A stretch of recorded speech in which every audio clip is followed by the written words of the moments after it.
In this episode of Storytime, we're going to do like a little demonstration thing to answer some questions about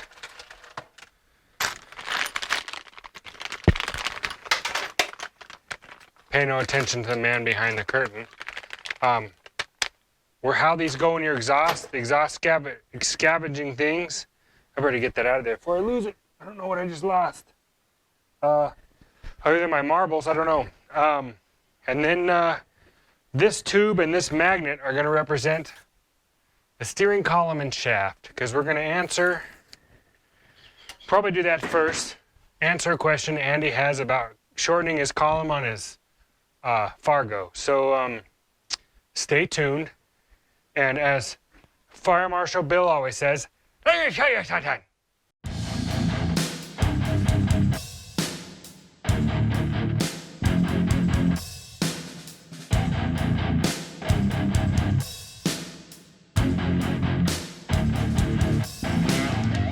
And just like Aerosmith, we're back in the saddle again. Okay, there's a lava lamp behind you and a 4-speed in this Chevy. We'll get to those later.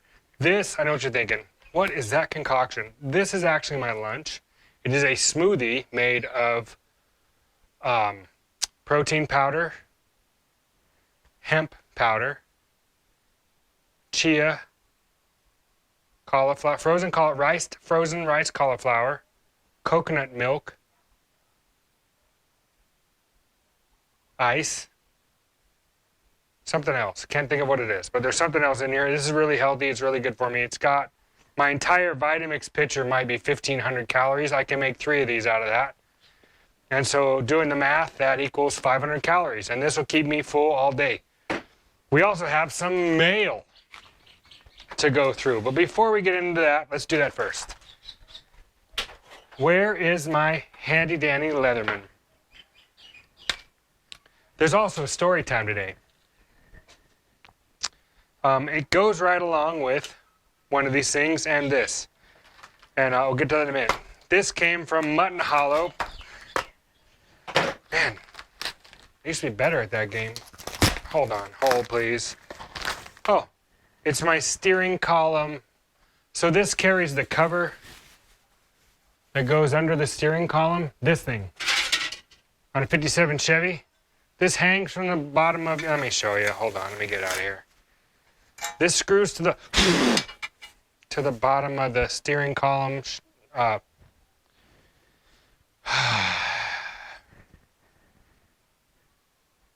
Get the train back on the track, buddy. Okay, what is this? Is this clinger? What do they call that? Cling wrap. Okay, so this goes to the bottom, goes around the column goes through here, and goes to the bottom of the instrument cluster, and then this screw goes on that, and sits like this, and this one holds that underneath the dash and makes your column nice and pretty. I don't know where I put this on my car. It's somewhere here, and it's also painted blue. I haven't seen it. I'm gonna put this in a safe spot. Don't let me forget where I put that. Next. Ooh, it's heavy. Wow, that was aggressive. That escalated quickly. Bonus points if you know what movie that's from. I'm sure you all know what that is from. I Love Lamp. Oh man, I killed a man with a trident. Hold please.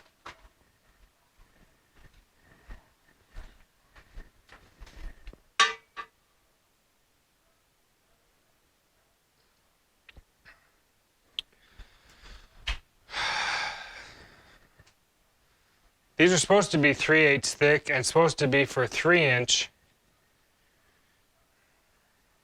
header flanges. These fit 2.5, and they're 1/4 inch thick. So I'm gonna bad feedback this person. No, I'm actually gonna contact them and tell them that they failed miserably.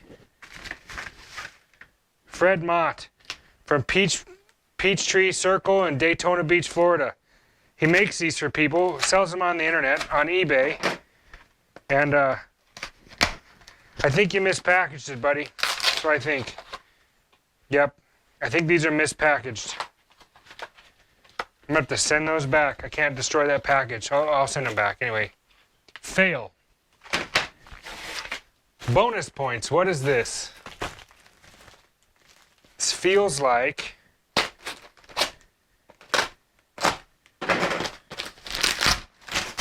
something dreams are made of, maybe.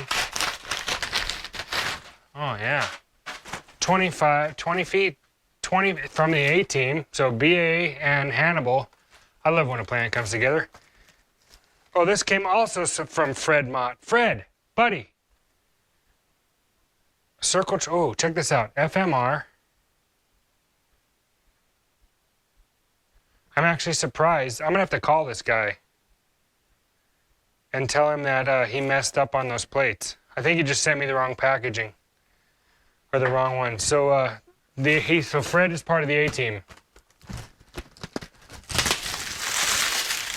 I'm pretty excited about this. This is gonna be my fuel line on my car, because anybody that understands safety ratings and NHRA knows that you can't run more than 12 inches of rubber fuel line on your drag car. I know it's not a drag car, but I'd like to make it think that it is, even though it's not. It looks like one. Okay, next up, demonstration time. Hold please, I'll be right back.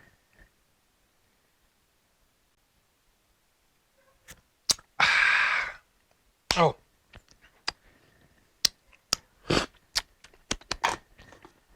Tasty.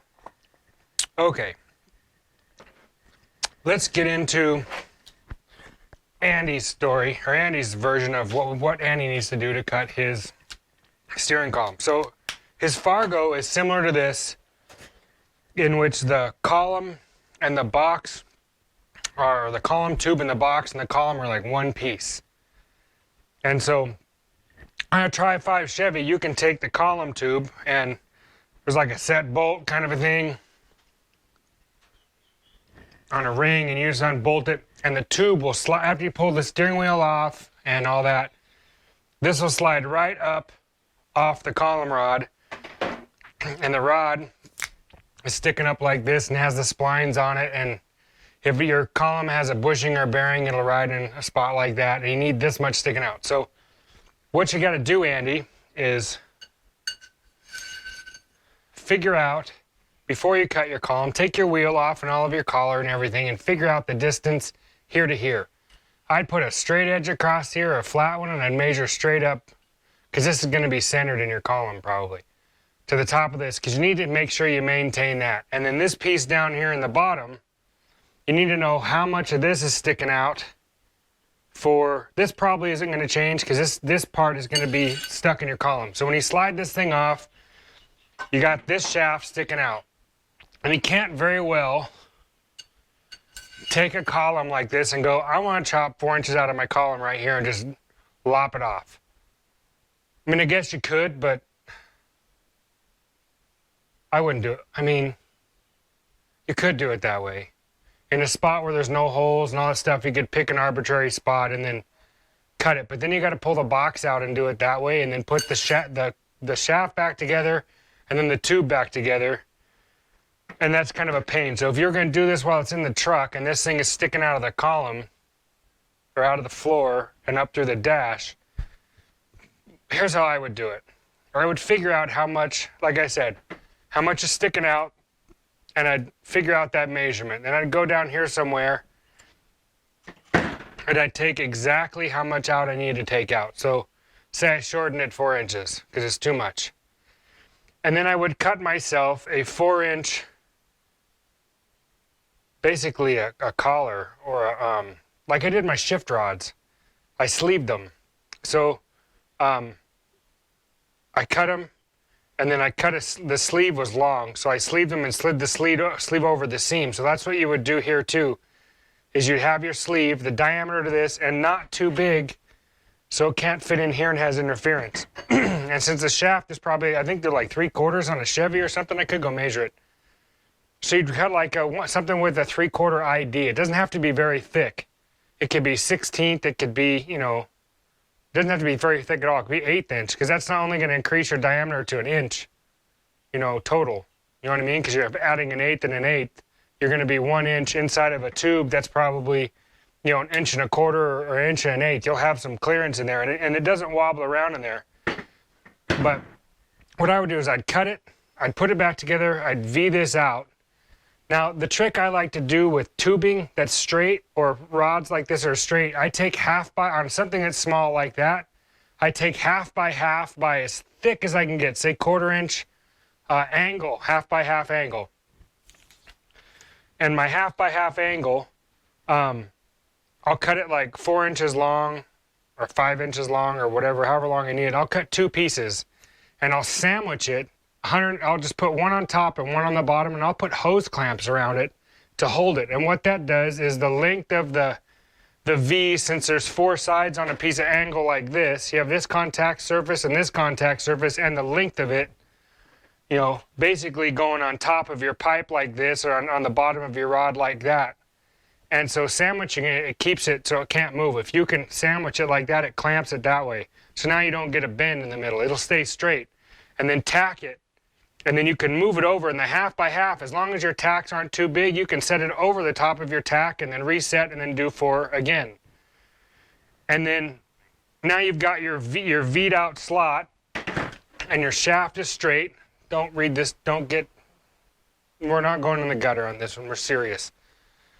So now it's V'd out and you've got 4 good tacks on this thing isn't gonna move. And you remember, metal will move because of physics. High pressure goes to low pressure. So if you heat it up, you've now expanded it, and then as it cools, it's going to go into the direction it is. It's going to pull where the heat is. So if you weld here, this thing's going to try and bend. So that's why you hold it tight and weld all the way around, or weld in 4 spots. And then you can move it and do the same thing. And then you can run your bead around it and it won't move. And then it's solid. Then grind it smooth, slide your sleeve over it, and split the difference. If it's a 4-inch sleeve, 2 inches on this side of the seam, 2 inches on this side of the seam.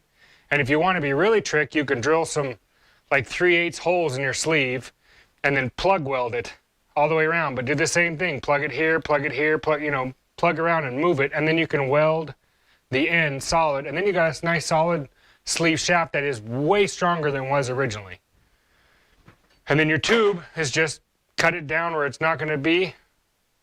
And then, you know, take the same distance out, 4 inches, where it's not going to interfere with anything else. Weld it nice together. Same thing, use your angles. On a larger tube, you can use 4 of them, and you've got open spaces, and you just keep going around it, and then your stitches will be small. Stitch, stitch, stitch, stitch, stitch, and then it'll be nice and smooth. Ground it down, and then you'll slide it over it, and it'll be exactly what you want. That distance will stay the same, and it'll be sticking out exactly the way it was. It'll just be shorter. That's how I would do it. That's a long process. I wish I had it here. I would just do one, but I don't have it. But that's how I would do it. And that's it for this one. This video is probably going to be long in the tooth and drag out because it does carry a story. Next, these. Okay, so this is for you, Mike Gorni. Because he's been asking me about, on his big blocks, about should he be running something like this on your streetcar or something like that for crankcase evacuation. Now, factory used PVC, positive crankcase, PCV, positive crankcase ventilation. The idea was, emissions-wise, was if you can pull fumes from the oil, because fuel goes past the rings and contaminates the oil, and then with heat and everything else, there's combustion that it's called blow-by, gets into the block. It just dips in the crankcase. In the old days, they had what was called a road draft tube. This 57 Chevy, when it had a 283, and you've seen them on the early blocks, 327s had them too. There's like a canister in the valley next to where the distributor goes. There's like this vent canister thing, and then there's this hole in the back of the block where the distributor is. There's another hole here. And a lot of guys will put a plug, and then the front of the intake had that stove pipe with a cap, and you filled oil in it, and the valve covers were solid. They didn't have any breathers or anything on them. There was no PVC, and you just pulled the cap off, you dumped the oil in, and out of the back there was a tube that ran down out of the back of the block, literally, and ran down the back side of the block, and it just exited. Tractors have that, exited onto the ground. You see these old cars, and they're smoking out of this angled tube out of the bottom. And if you paid attention to the way the angle was, it was a 45 like this. And it wasn't sitting sideways. It was sitting like this. If this is the front of the car, it wasn't sitting like this. A lot of them got bent. They were sitting like this towards the back because there's an effect called reverse venturi effect. And what that is if you take something and stick it directly in, how do I describe this? You know how when you're like a kid, you're taught how to check for the wind? Wet your finger and go like that, and then whatever way the wind is blowing, it'll be cold on that side, but the back side won't be. That's because the wind is hitting here and this backside is insulated. If you see it in a wind tunnel and you take a pipe like this and wind goes around it, it creates like a tapered effect. It basically creates a venturi on the backside, and there's a low spot behind it, and so this creates a low pressure behind it, and the high pressure is trying to suck back underneath it. It's also what helps if you ever see those guys on motorcycles run up behind the back of a semi in Canada, the back of a tractor trailer rig, and they're like right on the bumper. That vacuum on the back will actually, they can let off the throttle and that thing will pull them. It's called drafting in NASCAR for you folks that know what I'm talking about, drafting. So we're using the same effect. Only this is a reverse venturi. Since this is like what would be a venturi type of thing into a carburetor, this is the same effect. So we are going to, say this is the collector coming off my headers. That's where these go. This goes into the collector. You don't stick it in there like this. Cut the hole and just slide that sucker in there like that. It will work. You will get velocity coming down this way, and it will pull, cause a low pressure area inside this tube, and it will pull some pressure out of the crankcase. The reason you want pressure out of your crankcase is because if you hold something inside of a sealed compartment, what happens? It causes leaks. It will leak, so you have to vent, because as the pistons have combustion on top, it's going past the rings, but it's also forcing the pistons down, which creates pressure inside the crankcase on the back side of the pistons. And so on something like this, you would take it at this 45-degree angle and you would stick it in like this, exactly flat. So now this surface now is perpendicular to the airflow flowing straight down it like this, and it will come around this, and now my low pressure area is greatly increased because of this. It's like reversion is what it is, but it's this reverse venturi thing, and it will cause more suction and will pull harder out of your exhaust, out of your crankcase. And so on my 57, these breathers on the valve cover have tubes that run over to this, and they're connected to this check valve, which screws onto the end of this. So what happens is exhaust pressure can't go back up this and go into the engine. It can only pull one way. It can only go, it can't. This valve in here sucks it closed. But I can blow through it. That's how it works. Hope that clears it up a little bit. Now here's the story. Has to do with this reverse venturi effect. So when I first moved here to Hawaii, I went to work at a shop with a guy that was a crook. That's not this story. And I ended up leaving there. I ended up showing him why a toolbox has wheels, because there's a reason. This toolbox has wheels, let me demonstrate. And I drug it right out. So I left. He didn't pay me. He was a crook. And that happens, it happens. I was moving from a different state, and he was, he was taking advantage of people. And so I ended up hearing about this other shop, and I went to work at this other shop, and the owner was just a great guy. And at the same time, or right before that happened, there was in fact, he and I are still pretty good friends. Before that happened, the Dodge dealership here kind of disappeared. So Hawaii being a state, has multiple islands.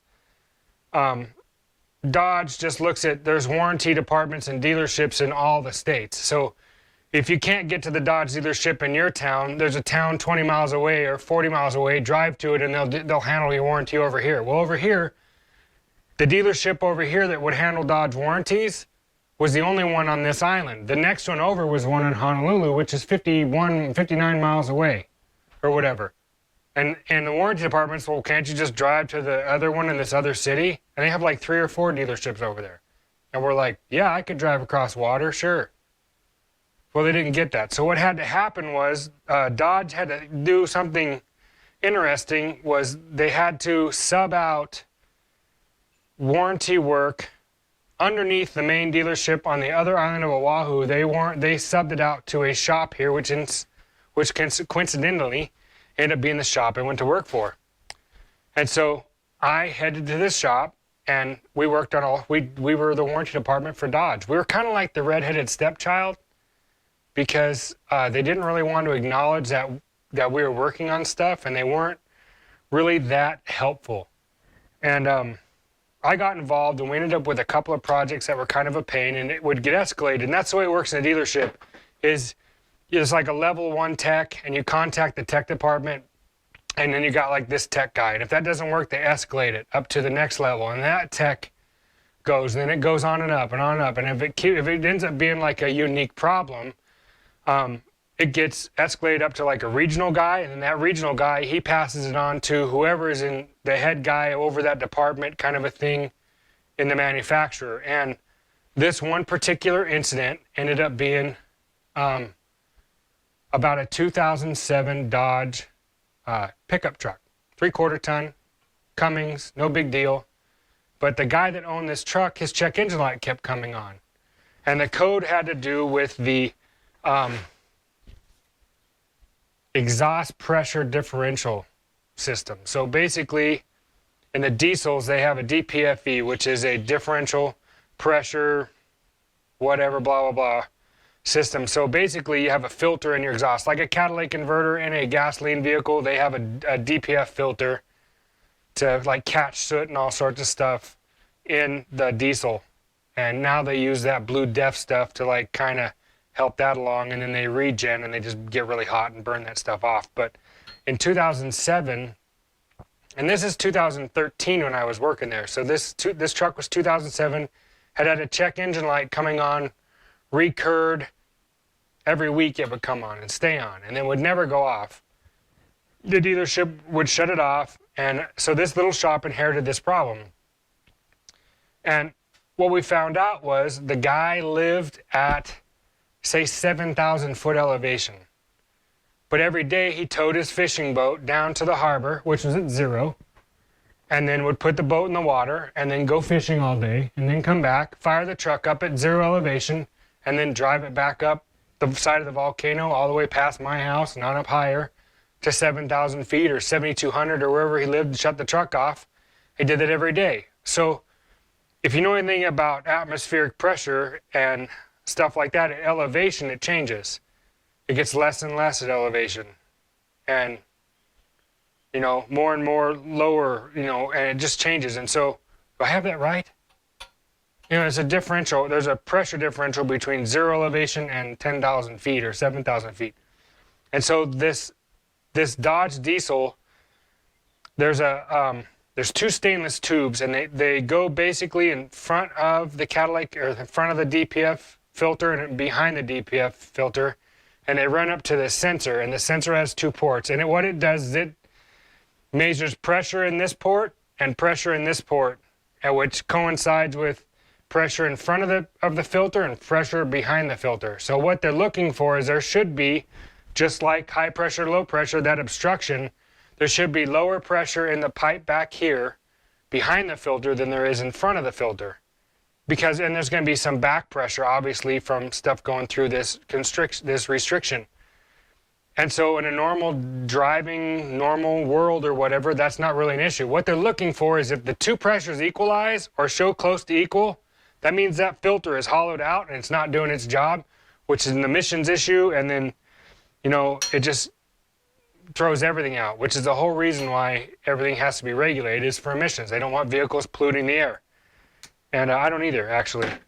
And so that was what was going on with this truck. And so it had been escalated, I don't know how many times. And finally, when I came to work for this company, I got involved in this truck. And they're like, let's see if you can figure it out. And so I was checking it out, and I finally got in with the regional guy. He came out to see it, and because the technicians at the time were talking to the technicians that they hire to work in the what do they call that?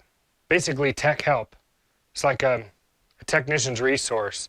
So those guys are smarter than the average technician working in the dealership. These are the ones that give the technicians what they're supposed to do. And then there's levels up from that it gets smarter and smarter.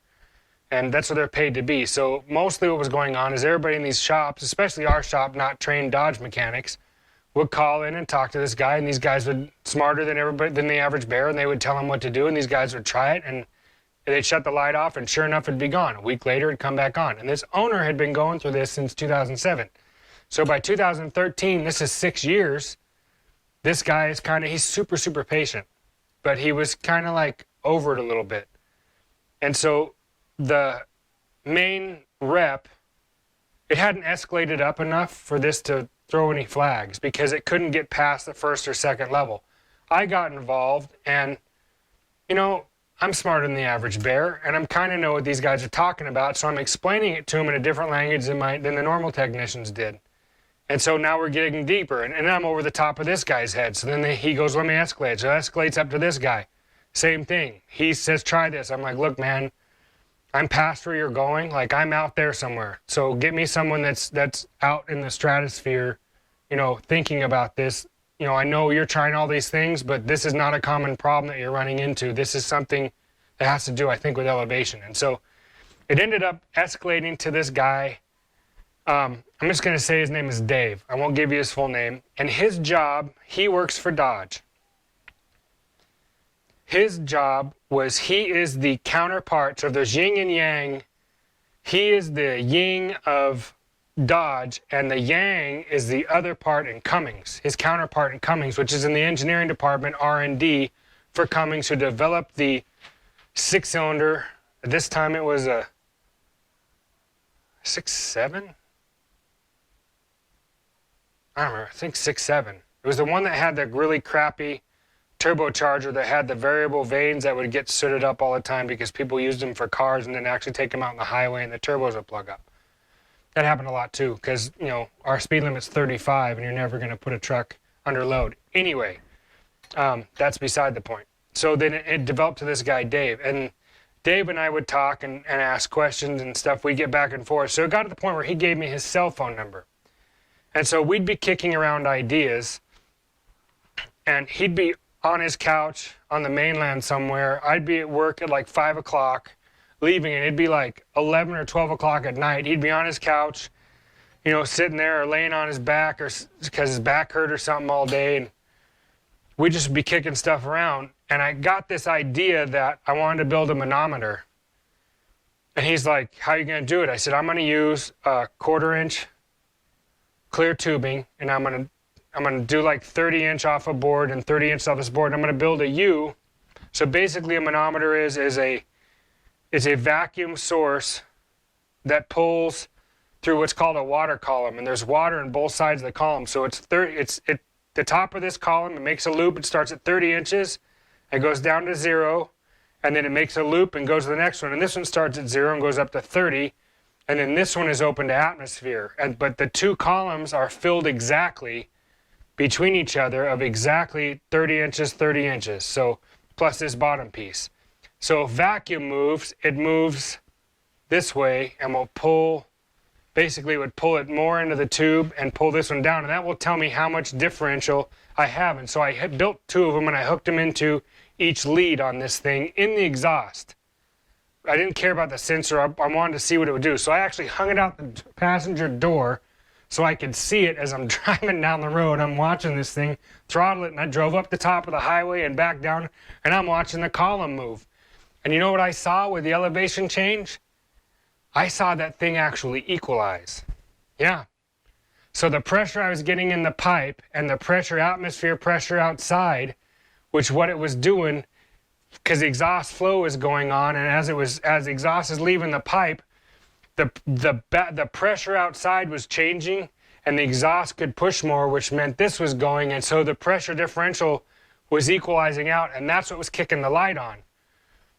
And I was like, there's something wrong. I'm not getting enough of a pull through the exhaust. I'm not getting a true reading. So I took the tube that went in the rear behind the pressure different, the DPF filter, and I made a series of these.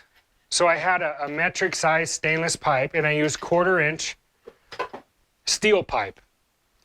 And I stuck it in, so the pipe was 4 or 5 inch, I can't remember. And so I went halfway. I figured halfway was a good thing. I wanted to get it into the exhaust flow going this way. So I made a reverse venturi, and so out of the pipe, the port coming in, I lengthened this, and I started cutting angles and lengths until I could get this in the most velocity of the exhaust flow. So I could get the actual true reading of this is what's moving, and this is the actual pressure coming out of this thing of what's actually going on the back side of that. And when I did that, my reading changed, and it was enough to shut the light off and keep it off, and I could actually log it and watch it. So I told Dave what I had done, and he said, send me the schematics and dimensions of everything that I had made. And then I told him, I said, what you got to do is you guys got to write a new program, write some new code, and just, send it as an update so we can reflash the computer, and that'll be fine. Just give us a few more points in the range.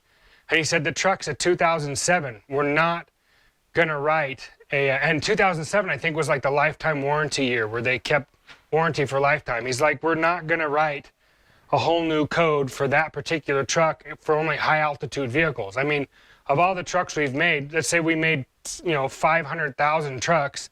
If one or 0.5% of those is actually having issues with this, we're not restructuring and rewriting code for all the trucks. It's not happening. So he's like, we're just not going to waste the time at doing it. He said, so, but what I will do is I'll have my R&D department, because he's like, whether you know it or not, there's trucks in like Denver and the Colorado area.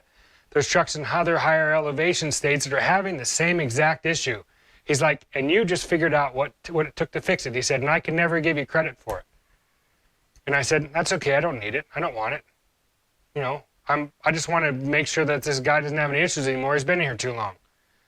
And he said, but he said, it's gonna your fix is gonna be in every one of these trucks. I'm gonna secretly send them in the mail to each one of these dealerships to the specific technician in charge to doing this, and we're gonna just retrofit these trucks, and we're not gonna say what we did, and that's what's going on.